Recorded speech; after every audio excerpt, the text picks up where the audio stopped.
पावनी पूजु मन लागी है सुकुमारी नदिया।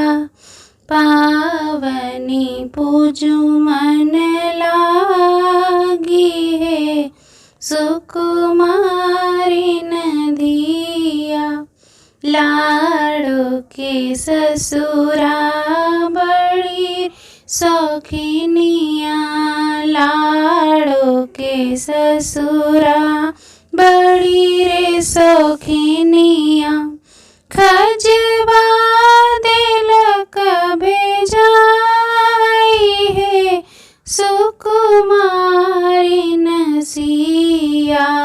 खजवा दिलक भेजाई है सुकुमारी नसिया।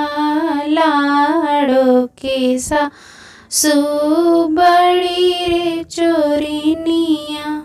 लाड़ो के सासु बड़ी रे चोरिनिया।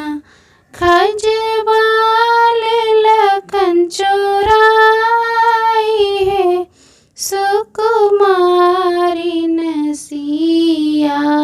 पावनी पूज मन लागी है सुकुमारी नसिया।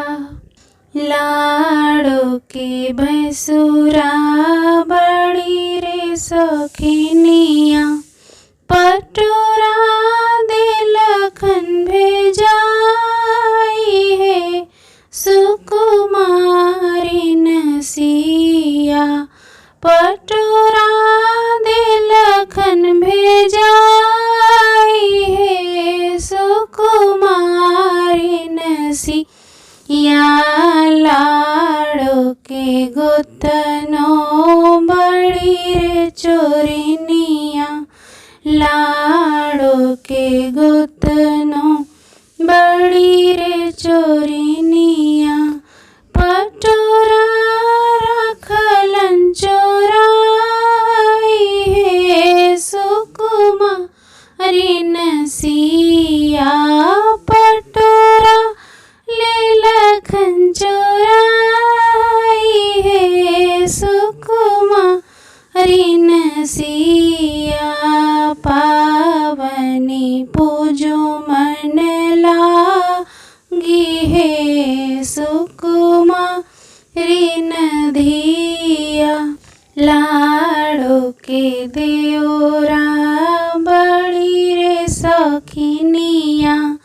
फूलवा दिलखन भेजाई है सुकुमारी नदिया। मेहंदी दिलखन भेजाई है सुकुमारी नसिया। लाड़ो के ननदी बड़ी रे चोरिनिया।